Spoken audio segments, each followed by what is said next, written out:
Kidney or death. My father traded me for debt when I was 11. Decades later, as a transplant surgeon, he needed my kidney to survive. The ultimate moral test. I was barely entering my teens, just 11 years old, when my father sat across the kitchen table. It was covered in the sticky aftermath of too many cheap beers, and he delivered the life-changing news: gather your possessions. You're relocating to Ray's place for a bit. Ray was his supplier, a man whose hands always trembled unless he was currently high, and whose teeth were perpetually stained yellow. I had encountered him twice before, both instances involving me waiting silently in the car while they conducted transactions in dimly lit parking lots near derelict structures. I inquired about the duration of a bit. My father avoided eye contact as he replied, "However long it takes to clear my debts." I was too young at 11 to grasp that I was essentially being used as currency. Ray had agreed to write off $3,000 in outstanding substance money in exchange for unpaid labor from a child who was capable of cleaning, cooking, and keeping secrets. I only understood that my father was sending me away, and the look in his eyes communicated clearly that any objection would only worsen my situation. My name is Theo Brennan, and this is the record of how my father exchanged me for drugs, and how, years later, he found himself in a hospital room, pleading for me to donate my kidney and preserve his existence. Ray's dwelling was saturated with the smell of strong cleaning solvents mixed with decomposing food. The window panes were perpetually shrouded by layers of kitchen foil and refuse bags. There were 3 other individuals residing there, all men who regarded me with either utter apathy or an intense look that caused my skin to prickle with dread. Ray directed me toward a basement chamber containing only a mattress resting directly on the concrete floor, complete with a latch situated on the exterior side of the door. "This area is yours. You will sanitize the entire residence, wash the utensils, dispose of the garbage. You cook for us. You maintain usefulness. If you follow these directions, we won't have conflicts. If you create trouble, you will go without sustenance." I simply nodded, having already absorbed the lesson that speech only amplified problems. That first night, I listened to the sounds of occupants ascending and descending the steps overhead, shouts of disagreements, followed by bursts of shallow laughter, then an unsettling hush. I lay motionless on the rough mattress, staring up at the low ceiling, trying desperately to recall the face of my mother. She had passed away from an accidental overdose when I was 6. My memories of her were already disintegrating, replaced by the succeeding years of observing my father's spiraling descent into the identical affliction that had claimed her life. I commenced my duties the following morning. Dishes were piled high in the sink, some containing leftovers that had festered so long they were growing patches of mold. The central living space was littered with scorch marks from cigarettes and unidentified stains I intensely wished to avoid examining too closely. I scrubbed and cleaned for 6 relentless hours before Ray came down the narrow staircase to inspect my work. He gave a curt nod and tossed a packaged granola bar at my feet. "Satisfactory. Continue this pattern." The subsequent days began to merge indistinguishably. I would awaken when I registered movement above, typically around noon. I would proceed to clean up whatever disarray had been created the preceding evening. Sometimes, Ray would hand me crumpled bills to walk to the small corner market for cigarettes or inexpensive instant noodles. Other times, he would neglect to provide me food entirely, and I would consume whatever scraps I could locate. After a fortnight, I gathered the courage to ask Ray when I might return to my home. He responded with a harsh laugh and stated, "Your father owes me an additional 1,000. You remain here until he settles that amount, or until you turn 18, whichever occurs first." I was just 11. Turning 18 felt like an unimaginable, immeasurable span of time. School attendance remained mandatory, so Ray would drive me there each morning and collect me every afternoon. I informed the faculty that I resided with my uncle. They never raised questions. I was perceived as a quiet student with acceptable academic performance who never caused disruption. I successfully faded into the background. At Ray's house, I perfected the art of existing without being noticed. I pinpointed which sections of floorboard audibly creaked. I memorized the schedules of every resident. I learned precisely when to remain confined to my basement room and when it was safe to traverse the house. Some of Ray's acquaintances instilled greater fear in me than others. There was a man named Vincent who would stare at me far too long and often ask Ray why he bothered to keep a child around. Ray would explain that I was earning my keep, and Vincent would laugh in a manner that caused a painful churning sensation in my gut. I started barricading my door with a broken wooden dresser from my room before I slept. It would never deter someone truly determined, but it might afford me the precious few seconds required to fully wake up. Approximately 3 months into my forced stay, my father arrived. He appeared at the doorway looking significantly worse than I recalled, thinner, with open sores on his face and that telltale vacant expression in his eyes, signaling his desperate requirement for his next hit. He requested permission from Ray to see me. Ray summoned me upstairs. My father looked at me as if viewing a complete stranger. I had undergone noticeable changes in 3 months. I was taller and had lost weight I couldn't really afford to lose.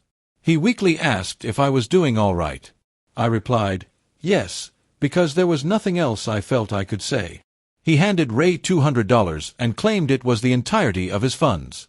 Ray counted the money and declared that my father still owed $800. My father glanced at me one last time, then abruptly left without uttering a single goodbye. I returned to my confined basement space and wept for the first time since my arrival. I remained at Ray's residence for a total duration of 8 months.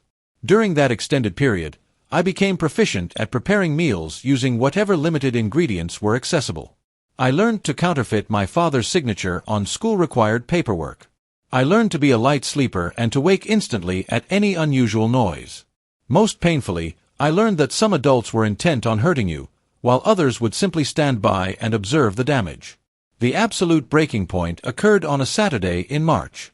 Ray was hosting a large gathering, which translated to the house being packed with individuals heavily intoxicated or under the influence of substances. I stayed strictly in my basement room, the dresser firmly wedged against the entrance. Near midnight, someone attempted to pry the door open. Then, heavy kicking started against the wood.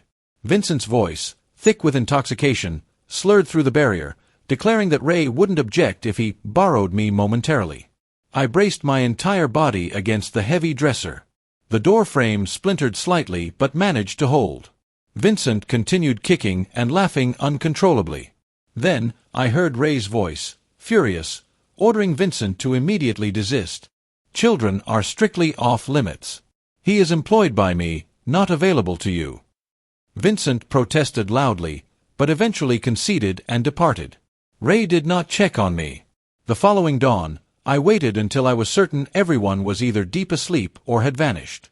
I carefully retrieved $40 from Ray's discarded wallet, packed my standard school backpack with the few items of clothing I possessed, and bolted.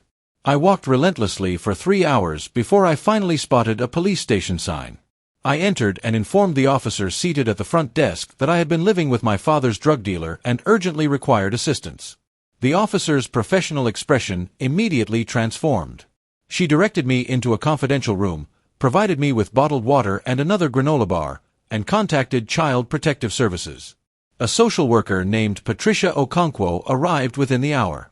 She possessed gentle eyes and spoke in a tone that showed respect, not condescension. She asked me to recount the entire sequence of events from the start.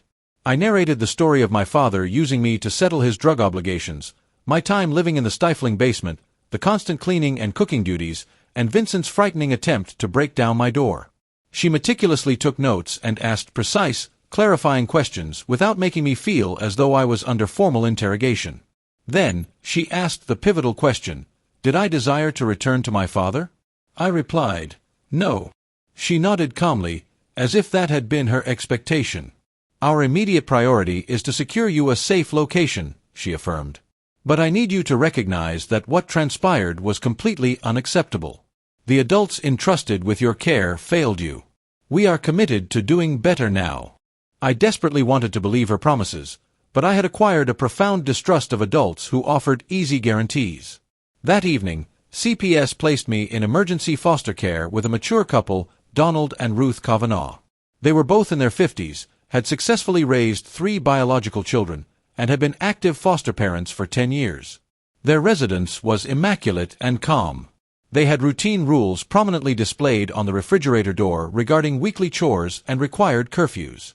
Ruth guided me to a bedroom furnished with actual pieces of furniture and a door equipped with a proper lock that functioned from the interior.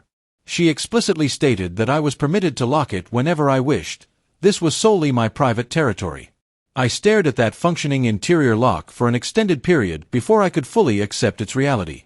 Dinner that evening felt overwhelming.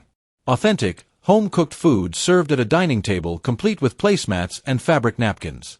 Donald inquired casually about my day and actually listened attentively to my sparse, one-word responses. Ruth reassured me that I was under no obligation to speak if I preferred not to, stating that they understood I needed sufficient time to assimilate.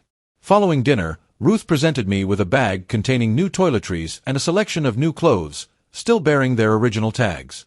She promised that the following day we would go shopping for anything else I might require. I took the most extensive shower of my life and finally slept in a genuine bed featuring clean, soft sheets. I woke abruptly 3 separate times, convinced I had somehow returned to Ray's oppressive basement, before the reality of my location reasserted itself. Within a week, the police apprehended Ray and several other occupants of the house. They discovered significant quantities of illegal drugs, multiple weapons, and compelling evidence of other criminal activities. Patricia later informed me that Ray was facing a lengthy prison sentence. She also mentioned I might eventually be required to provide testimony. I simply replied, "Okay." Authorities located my father residing in a crude tent beneath a highway overpass. He was subsequently arrested and charged with severe child endangerment and human trafficking. Patricia clarified that trading one's own child to settle a drug debt legally qualified as human trafficking under state statutes. My father ultimately pleaded guilty as part of a negotiated deal. He received a 3-year prison term and was mandated to legally terminate all his parental rights. He signed the required documentation without offering any resistance. 6 months had passed since my placement with the Kavanaghs, and they inquired if I would consent to be adopted by them. 6 months filled with consistently regular meals, clean clothing, scheduled therapy sessions, and the slow, arduous process of relearning how to trust again. I answered yes before I allowed myself time to second-guess the decision. The adoption was formally finalized a year later. I was 13 years old and now legally possessed parents who had actively chosen me over addiction. Academic pursuit became both my essential escape and my primary ambition. I had incurred significant learning gaps during my 8 months at Ray's house and was forced to exert double the effort to catch up to my peers. My dedication did not go unnoticed by my teachers. One instructor, Mr. Roy, pulled me aside specifically and asked if I had ever seriously considered pursuing a college education. I explained that my adoptive family was not financially positioned to afford the costs. How does a childhood defined by debt transform into a future fueled by ambition? He diligently assisted me in researching available options and formulating a forward plan. I ultimately decided that I wanted to become a medical doctor, partly because Mr. Roy had suggested it as a stable professional path, but predominantly because I had witnessed firsthand the devastating effects of addiction on both human bodies and family structures, and I was driven to become someone who offered genuine help instead of causing harm.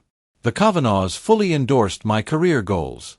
Ruth dedicated time to help me prepare for rigorous standardized tests. Donald patiently taught me how to operate a vehicle and showed me the intricate process of accurately completing college applications. They treated my aspirations as entirely achievable possibilities, rather than impossible fantasies. High school was a relentless cycle of advanced placement courses, ongoing volunteer work at the nearby local hospital, and intense test preparation. I successfully graduated third in my entire class, earning a full, comprehensive scholarship to State University for their pre-medical track. The Kavanaghs cried openly at my graduation ceremony. Ruth repeatedly exclaimed how tremendously proud she was, and Donald repeatedly squeezed my shoulder, as if confirming my solid physical presence. My biological father was released from his incarceration during my freshman year of college. I learned this information through Patricia, who still periodically checked in with me.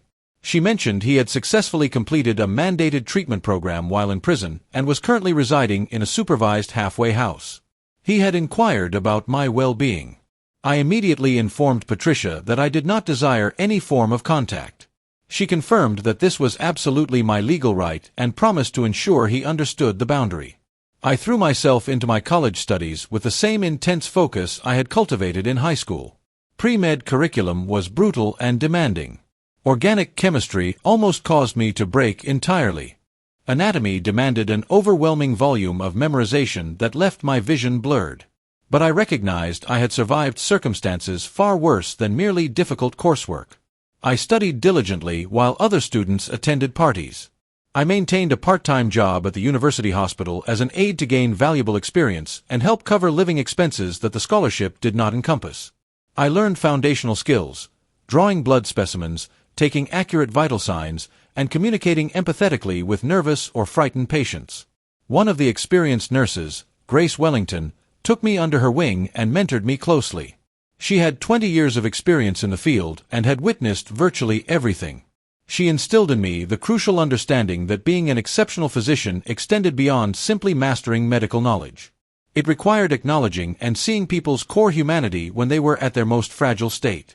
I secured admission to medical school successfully on my very first application attempt. Another full scholarship, this time to a highly regarded state program. The Kavanaghs organized a celebratory party for me. Their adult biological children attended, alongside other foster children they had previously assisted over the years. It felt, for the first time in my life, like experiencing an authentic, supportive family unit. Medical school proved to be everything I had heard described and significantly worse. The required workload was absolutely crushing. The competition among students was fierce. I had classmates who had been raised by physician parents and groomed for this rigorous environment since childhood. I was still the kid who had once slept in a drug dealer's dilapidated basement. But that specific kid had learned superior survival techniques, and those crucial skills proved more beneficial in medical school than any amount of inherited privilege. I could function effectively on minimal sleep. I could maintain composure amid intense chaos. I could confront people during their absolute worst moments and still arrive prepared for my shift the following morning. My third-year clinical rotations were the period where I discovered my true professional calling: surgery, and specifically, transplant surgery. The required precision, the inherent high stakes, the profound notion of offering someone a crucial second opportunity at life, all of it resonated with a deeply held core belief within me. Everyone deserves a second chance, even if my father never fully took his. I worked tirelessly to secure a spot in a competitive surgical residency. I deliberately took on additional rotations, published original research findings, and ensured that every supervising attending physician knew my name for demonstrably positive reasons. I matched successfully at a highly prestigious program specializing in general surgery, which included a specialized transplant fellowship track. The Kavanaghs attended my white coat ceremony. Ruth once again wept tears of joy. Donald confidently told me he had always known I possessed the capability to succeed, assuring me I had something truly exceptional within me. Residency training proved to be pure hell. We faced 100-hour work weeks, surgical procedures that spanned the entire day, and demanding attendings who would scream and chastise us for even the smallest technical mistake. We dealt with patients who succumbed to their illnesses despite flawless technical execution. I lost additional weight I didn't have to lose. I developed a severe stress-induced ulcer and could barely recall the sensation of truly restful sleep. But I was undeniably transforming into a surgeon. Learning the delicate art of holding a scalpel steady. Learning to render critical decisions with frustratingly incomplete information. Learning how to effectively isolate necessary action from raw emotion when someone's life rested in my hands.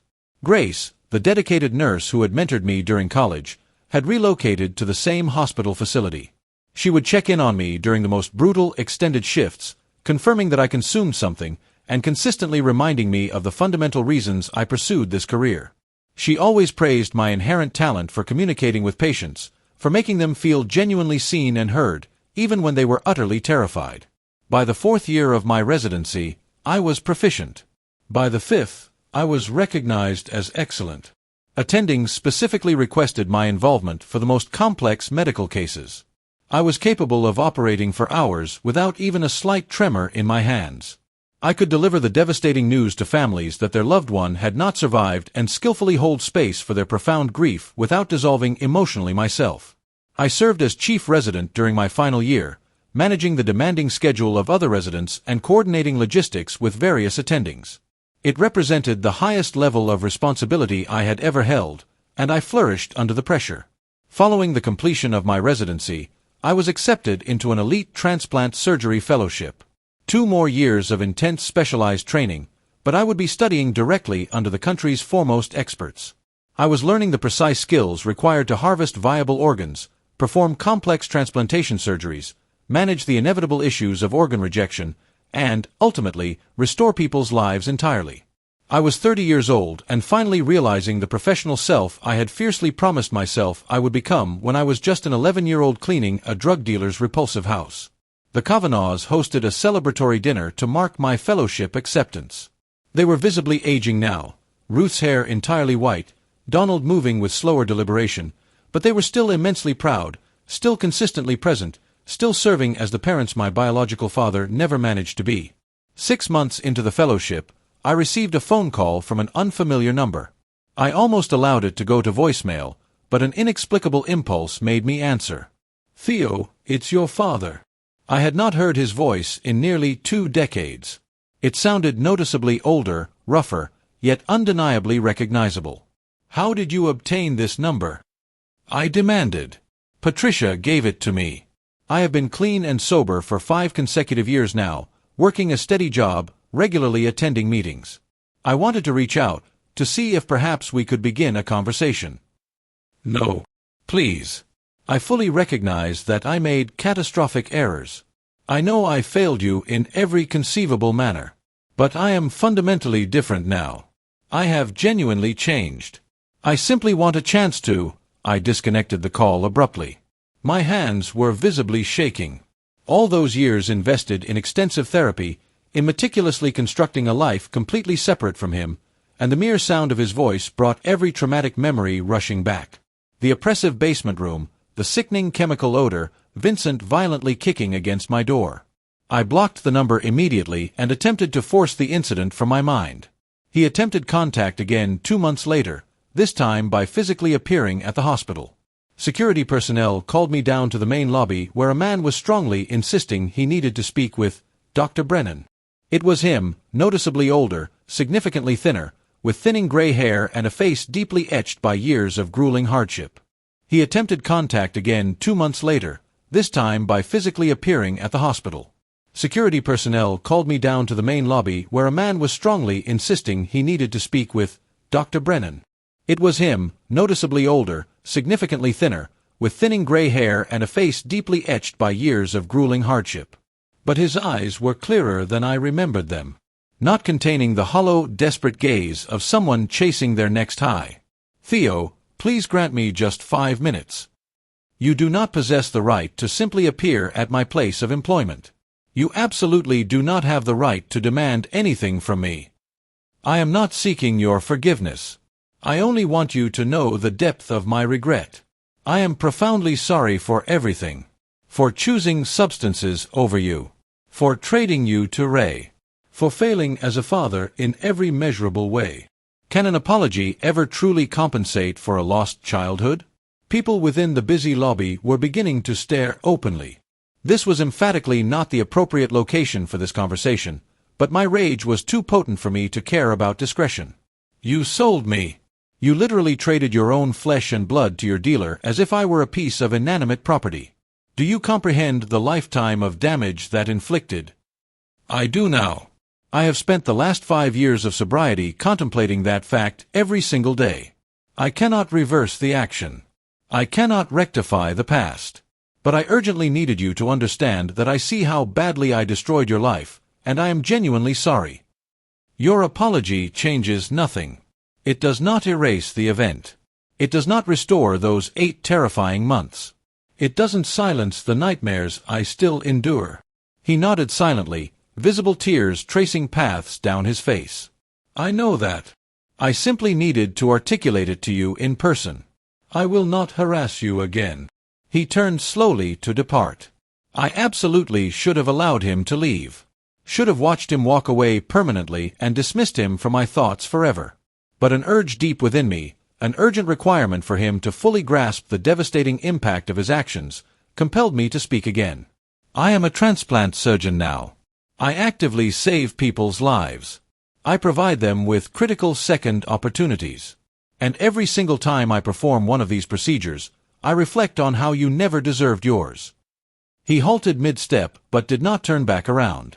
Then, he continued walking out, and I returned to my work, trembling with a potent combination of adrenaline and raw, unprocessed fury. I detailed both emotionally charged encounters to my therapist. She asked me to describe how I felt.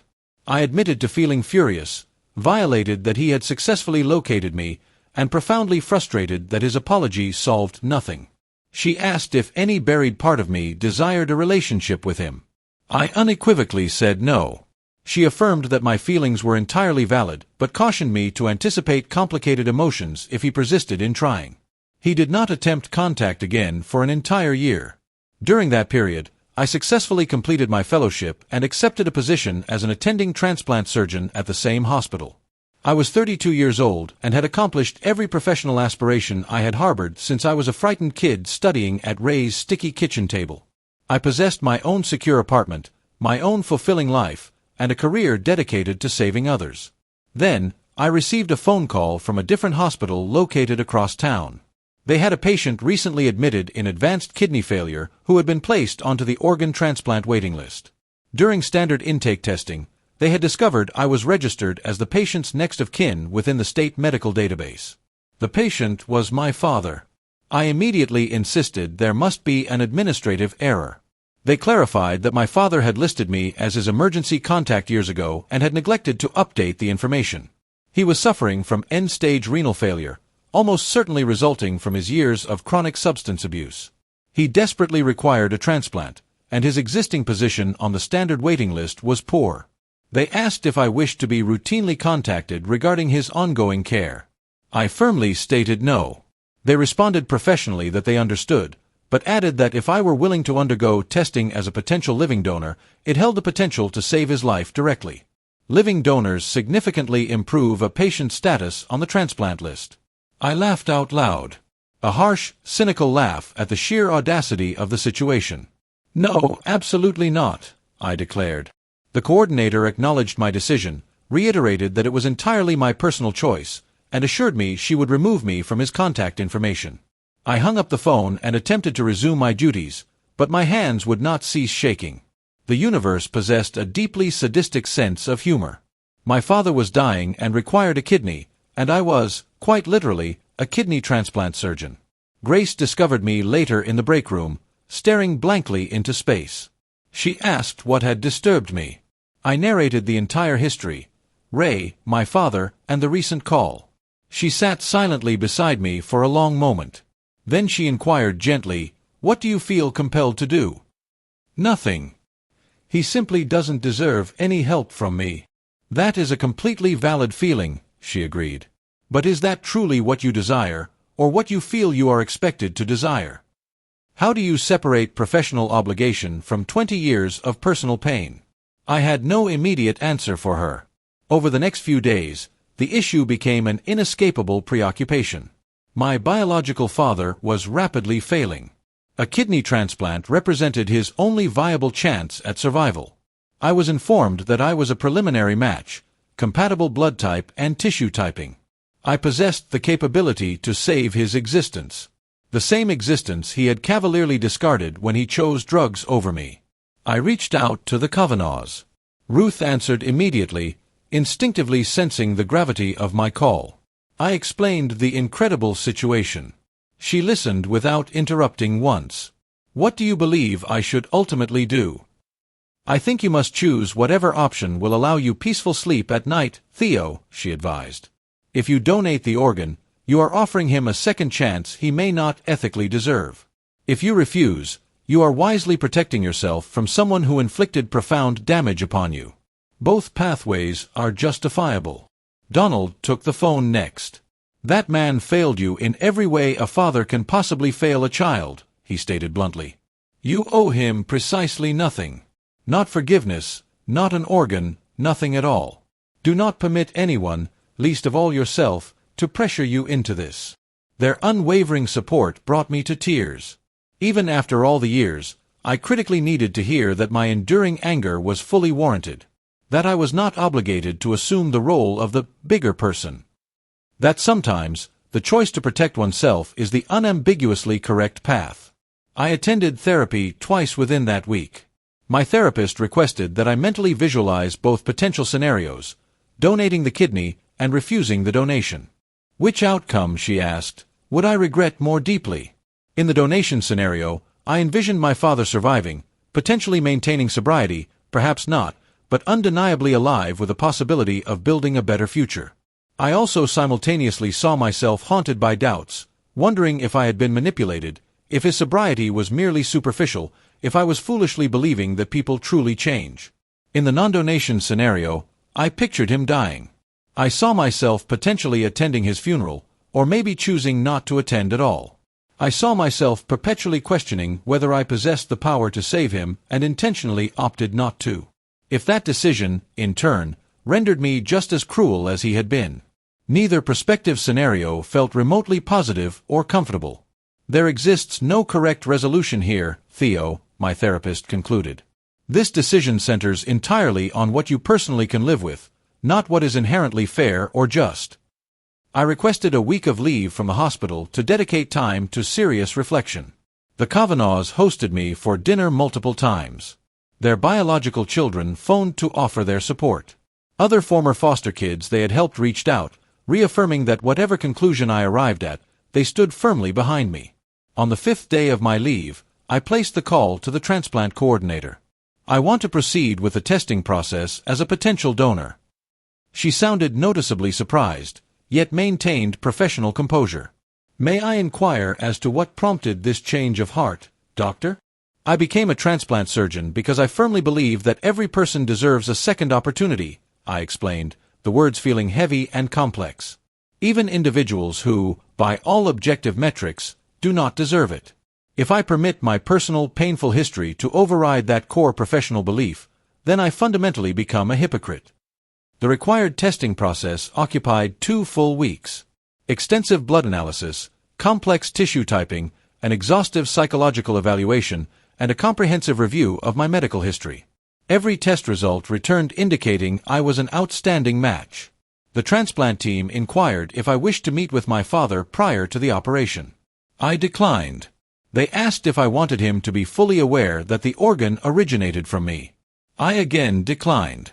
They cautioned that they could not guarantee total anonymity given the unusual circumstances, but they committed to maintaining my identity confidentially throughout the surgical procedure and the immediate recovery phase. The surgery was scheduled for a Friday morning. The Kavanaghs arrived at the hospital at 5 a.m. to see me before I was wheeled into the operating room.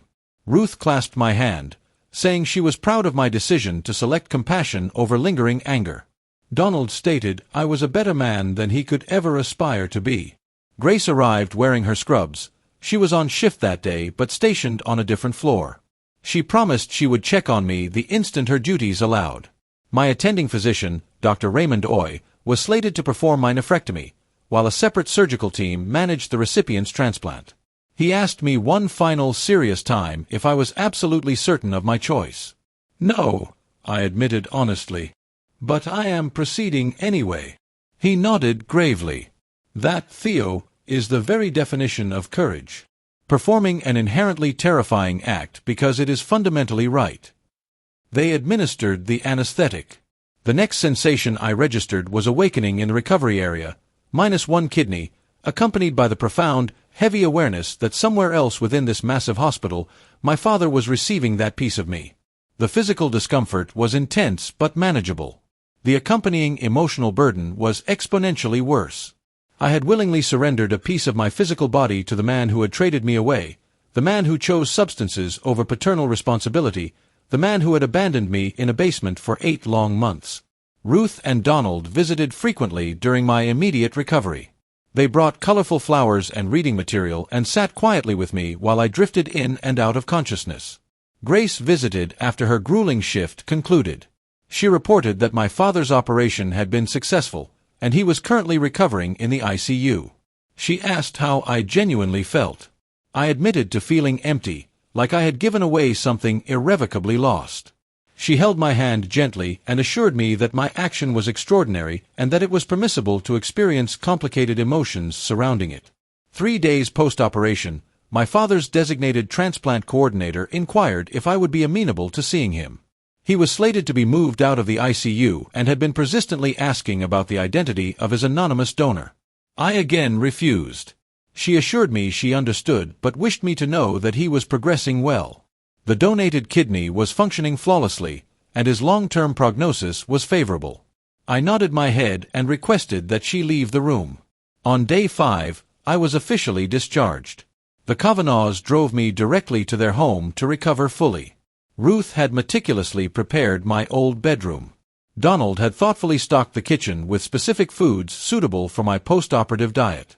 I spent 2 weeks residing at their house, physically healing while simultaneously attempting to process the incomprehensible thing I had done. Does an act of mercy automatically grant peace?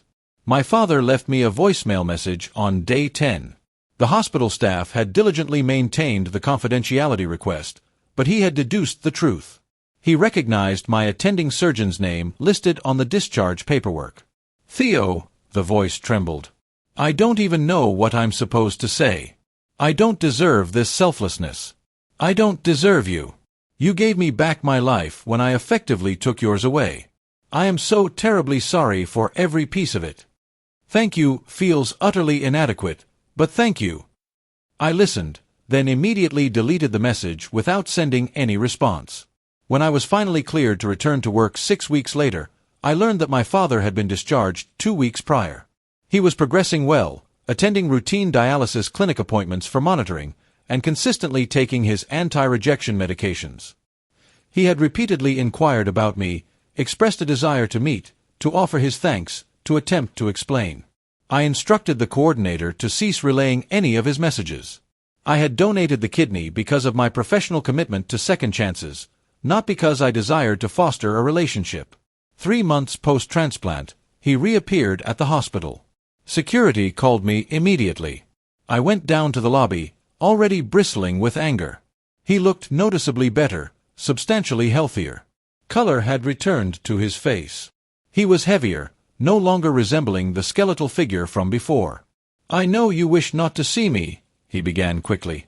I know I possess no right to ask for anything further, but I desperately needed to offer my thanks in person. You already did so. In a voicemail I swiftly deleted. Then I need to repeat it again. You saved my life. After every terrible thing I did to you, you saved me. Why? The complex question hung heavily between us. Why had I done it? Because I am a physician. Because I adhere to the belief in second chances, even when individuals don't merit them. Because I needed to prove conclusively that I am better than you ever were. He flinched visibly. You are. You embody everything I should have been and failed to be. Is that statement supposed to comfort me? Do you genuinely believe acknowledging your profound failures rectifies anything? No. Nothing can ever fix the damage I inflicted, he admitted. But you must know that I have been sober for 6 years now. I maintain a stable job, a small apartment, and I have a sponsor. I attend meetings religiously. I volunteer at recovery centers, recounting my story. I am actively striving to be the man I should have been 20 years ago. Good for your personal rehabilitation. But that does not change the history. You still sold me. You still prioritized drugs over being a father. I know that truth. And I will deeply regret that decision every single day I remain alive.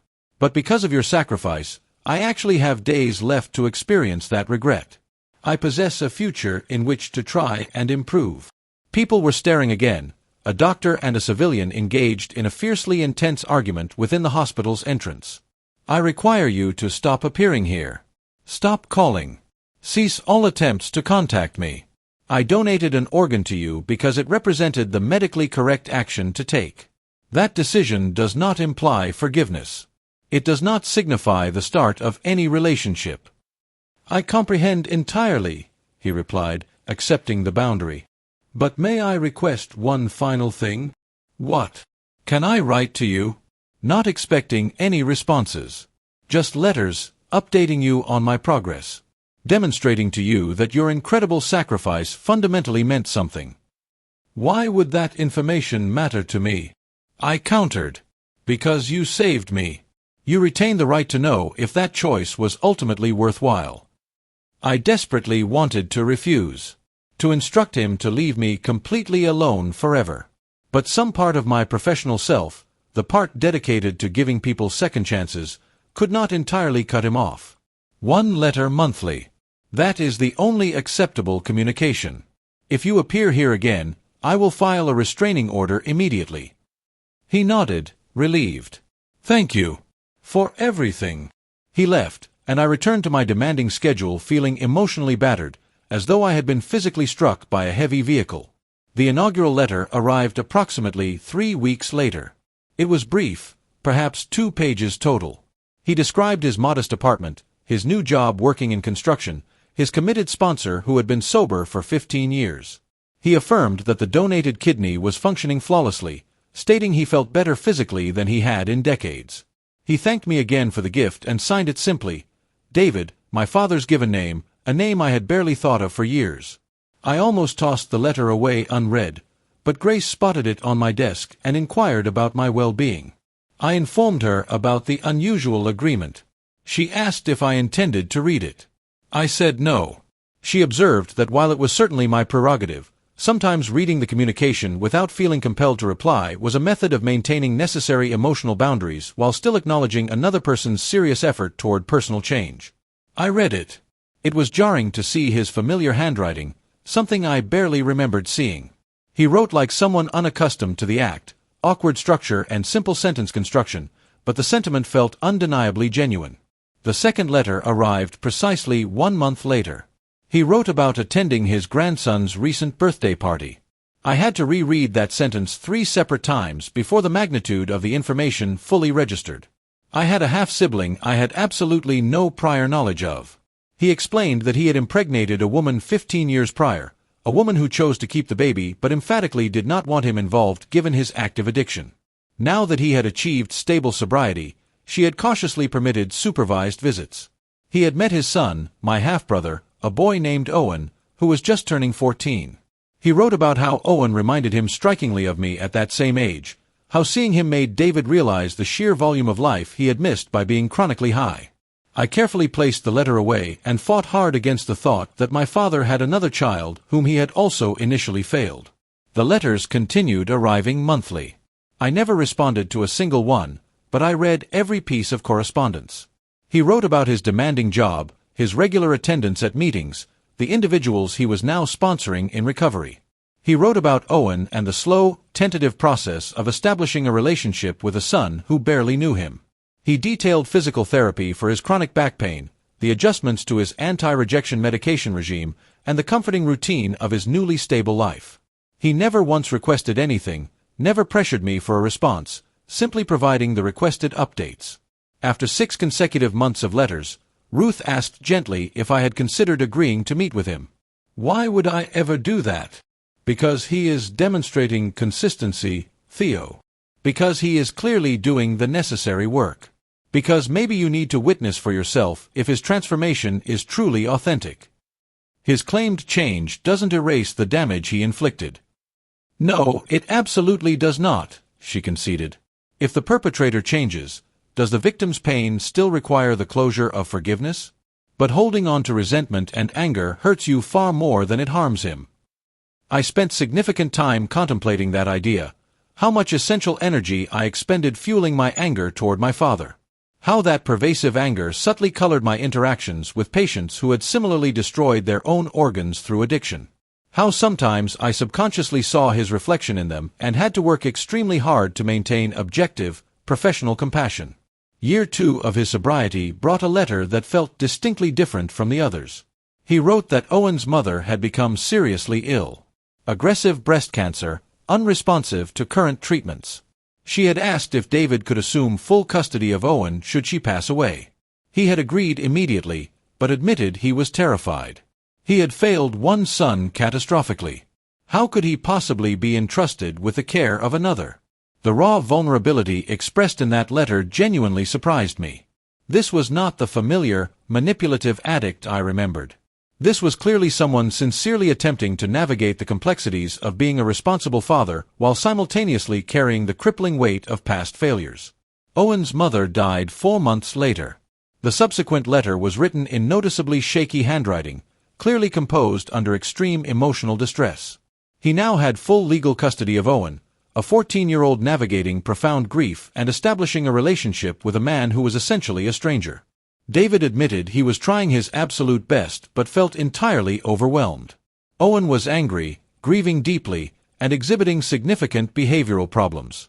David confessed he did not know how to guide him through trauma that he, David, had never adequately processed himself. For the first time since the surgery, I felt something other than pure resentment. I felt profound empathy, specifically for Owen, a child in acute crisis with only a recently reformed addict for support. I broke my self-imposed silence and wrote a letter in return. One single page. I provided him with the contact information for specialized grief counselors who focused on adolescents. I briefly explained what complex trauma and grief looked like in children Owen's specific age. I highly recommended family therapy sessions to simultaneously build their nascent relationship while processing the loss. I did not use a personal sign-off, such as, "your son," or anything relational, simply affixing my professional name. His corresponding reply arrived faster than normal.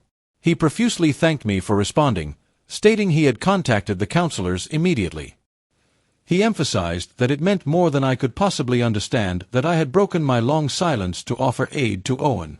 He tentatively asked if I would ever consider meeting his brother. I did not respond to that specific question, but I continued diligently reading the monthly letters. Over the following year, David wrote extensively about the therapy sessions with Owen, about the hard work of learning to be consistently present for someone else's intense pain, about Owen's anger regarding his mother's passing and David's own previous absence, about slowly rebuilding trust through relentless consistency and radical honesty. He wrote about teaching Owen basic construction skills on weekend projects, about struggling to assist with homework despite barely possessing a high school education himself, about Owen successfully making the soccer team, and David faithfully attending every single game, finally being the reliable parent he had never been for me. It was undeniably painful reading about him successfully being a father to Owen, embodying the role he had denied me. But those letters also compellingly demonstrated that meaningful change was possible, even in ways I had deemed impossible. 3 years after the organ transplant, David wrote that Owen had started asking questions about me. He had discovered some old, faded photographs and wanted to understand why David never spoke about his older son. David had told him the painful truth, that he had been a severe addict who had failed me completely, that I had saved his life despite having every justifiable reason not to, and that I did not want a current relationship, which he respected. Owen had then stated that he wanted to meet me someday, primarily to thank me for saving his father. The letter concluded with David expressing his understanding if I never wished to meet Owen, but reaffirming the offer was perpetually available should I ever reconsider. I sat with that particular letter for several weeks. Owen was entirely innocent in this complex family dynamic. He had not chosen David as a father any more than I had. He was simply a child dealing with profound grief and attempting to solidify a relationship with a man he barely knew. Does protecting your own trauma justify withholding comfort from an innocent child? Grace asked if I had given thought to meeting them. I admitted it felt like a profound betrayal of my younger self, the traumatized kid who had narrowly survived Ray's house. She offered a different perspective. Perhaps this isn't about betraying your past self, Theo. Perhaps it's about giving your present self the peace of true closure. The Kavanaughs reiterated their unwavering support for whatever decision I made. Ruth pointed out that, sometimes the people who harmed us most deserve to witness the successful, good person we became despite their actions. Donald added that I certainly owed them nothing, but meeting Owen might substantially help a child who desperately needed stability. I reflected on the countless patients I had treated whose families were severely fractured by the pervasive cycle of addiction. How many deathbeds I had attended where forgiveness arrived too late, or never materialized at all. How many people carried the crushing regret of words left unsaid. I wasn't ready to forgive my father. I might never reach that point. But perhaps I could meet Owen. Maybe I could offer a grieving teenager living proof that people can survive truly terrible circumstances and construct good, valuable lives afterward. I sent a brief letter confirming I would agree to a meeting. Coffee shop location, strictly public, maximum duration 1 hour.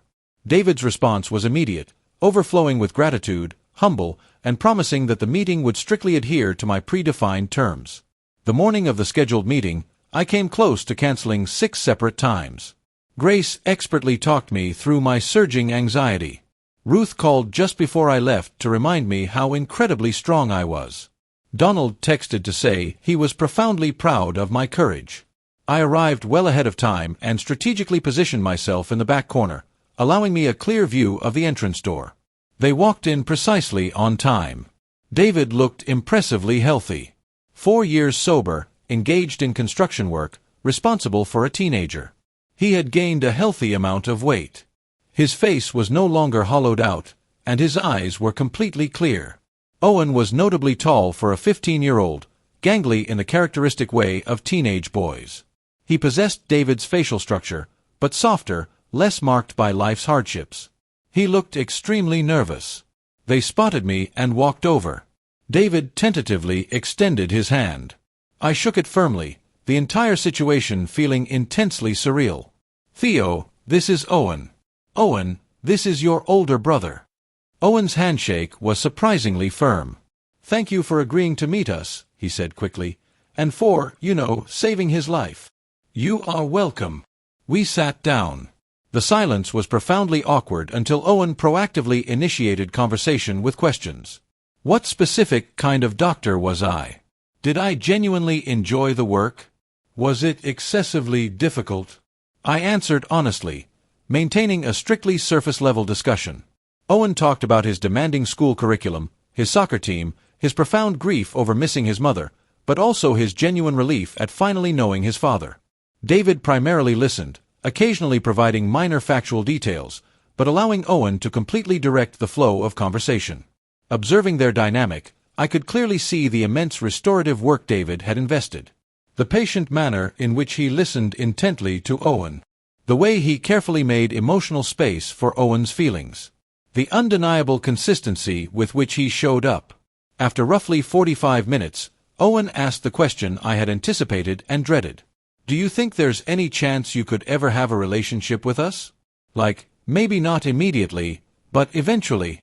I looked directly at David. He met my gaze, and I recognized genuine, deep remorse there. Not the cunning manipulation of the addict, but simply a man who comprehended that he had violently destroyed something that might genuinely never be restored. "I honestly don't know," I told Owen plainly. "Your dad hurt me profoundly when I was exactly your age. I've managed to build a successful, good life, but that achievement doesn't negate the past trauma. I have to protect myself first." "I totally understand that," Owen replied. "But he's a different person now. He's a good father to me. I know he made terrible mistakes with you, but people are capable of change, right?" The profundity coming from the mouth of a teenager. Owen had no concept that he was effectively asking me to validate the foundational principle upon which I had built my entire career as a doctor. "Yes," I confirmed. "People are capable of change. It doesn't mean they are owed automatic forgiveness, but they can certainly change their direction." We finished our coffee. Owen gave me an awkward, quick hug before they departed. David shook my hand again, thanking me for providing them this chance. I watched them walk toward David's truck, noticing Owen talking excitedly while David listened closely. They drove away, and I remained seated, carefully processing the emotional complexity of the event. That single meeting had unlocked a door I had kept tightly sealed for 2 decades. Owen subsequently began texting me occasionally. Mostly small updates, photos from soccer matches, specific questions about the realities of medical school, brief updates on his life progression. I responded sporadically, maintaining distance, but I did not shut him down completely. He was a genuinely good kid trying to navigate an impossible, grief-stricken situation. 6 months after our initial coffee meeting, Owen invited me to attend one of his soccer games. I nearly declined automatically, but Grace persuaded me to go. "It is not about David," she insisted. "It is entirely about a child who recently lost his mother and is actively trying to construct meaningful family connections." I attended, sitting high in the bleachers, deliberately far from where David was situated with the other parents. Owen spotted me and waved enthusiastically, looking genuinely thrilled by my presence. He played exceptionally well, scoring a crucial goal, and after the game, he ran over immediately to thank me for making the effort to come. David maintained his distance, affording me the space I required. But I observed him watching us, seeing the complex emotion on his face, seeing both his sons in the same location. Over the next year, I attended more games, started responding to Owen's text messages more consistently, and even permitted him to visit the hospital once for a school project focused on careers in medicine. He proved to be insightful, asking intelligent questions, showing genuine curiosity.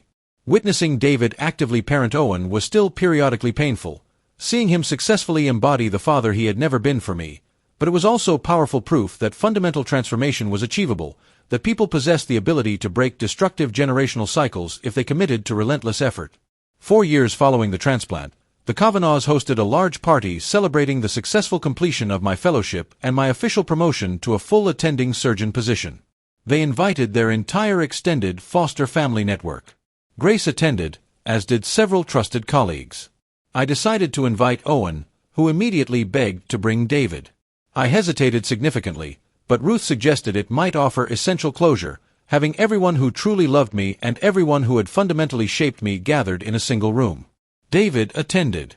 He remained carefully on the periphery, conversing quietly with other guests, meticulously avoiding encroaching upon my personal space. But at one point during the evening, Donald approached him. I watched the interaction from across the crowded room as they spoke intently. Later, Donald recounted the conversation to me. He had told David directly that he was the man who had cleaned up my messes, who taught me the skill of driving, who tirelessly filled out complex college applications, and who had been steadfastly present for every single milestone in my adult life. That David might hold the biological title of my father, but Donald, unequivocally, was my dad. That David had relinquished that sacred right the day he traded me to Ray. David had cried openly and immediately agreed with Donald's stark assessment. He affirmed that Donald was entirely correct. That he was eternally grateful that someone reliable had been there for me. That he would never attempt to usurp that crucial role. The conversation felt incredibly important, a necessary, explicit demarcation of emotional and relational boundaries. David was permitted to exist peripherally in my life, but he would never reclaim the title of my father. That essential role was already claimed by someone who had earned it through consistent action and love. 5 years post-transplant, David earned a promotion to foreman at his construction firm.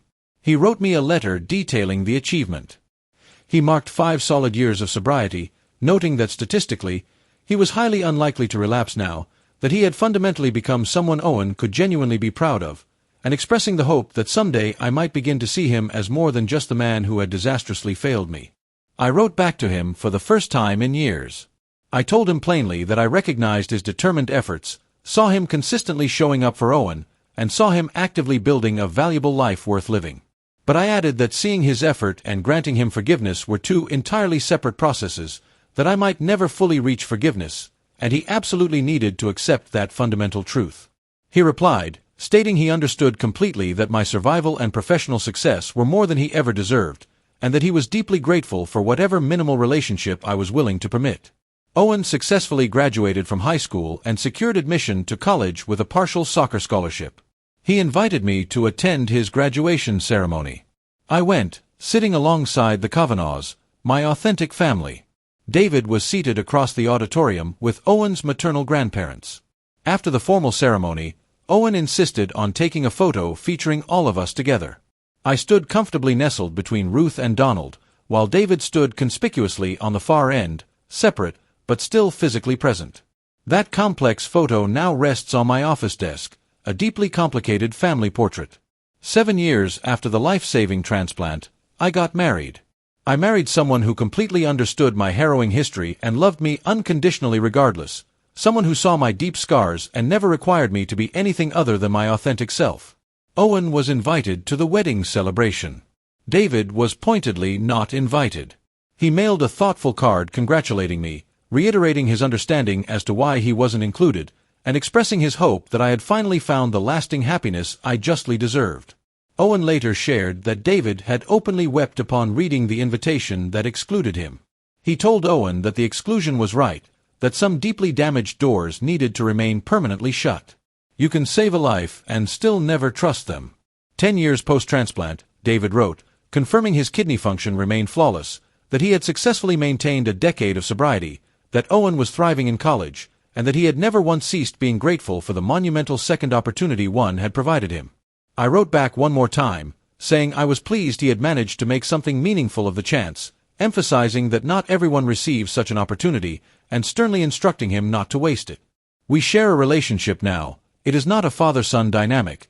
It is something else entirely, something deliberately undefined. He attends Owen's events. I attend Owen's events. We maintain civility. Occasionally, we even engage in brief conversations about superficial topics, but the initial painful wound he inflicted never fully closed. It cannot fully heal. I maintain my career as a transplant surgeon because I hold a conviction that everyone fundamentally deserves a second chance at life. I gave my biological father a functioning kidney based on that profound belief. But giving someone a critical second chance does not necessitate giving them back everything they purposefully destroyed. It grants them the crucial opportunity to actively construct something entirely new. David successfully built a strong relationship with Owen. He constructed enduring sobriety. He built a stable, valuable life worth living. But he did not regain me. He lost that inherent right 2 decades prior, in the stifling confines of Ray's damp basement. I built my own, true family. Ruth and Donald are my established, true parents. Grace remains my trusted mentor. My wife is my beloved partner. Owen is my cherished brother in a way that completely transcends our shared biology. And somewhere, deliberately placed in the margins of my carefully constructed life, David exists. Grateful, entirely sober, undeniably changed, but never entirely forgiven. Because some forms of betrayal run too deep. Some wounds stubbornly refuse to close completely. You possess the power to save someone's life and still fundamentally never trust them again. That complex, painful truth is the reality I have learned to live with every day. I provided him with a kidney. I did not grant him absolution. I truly appreciate you taking the time to watch this entire story. If you found Theo's journey meaningful, please remember to drop a like on the video, share your thoughts in the comments section below, and subscribe to the Redit Chronicles channel so you won't miss the powerful next story.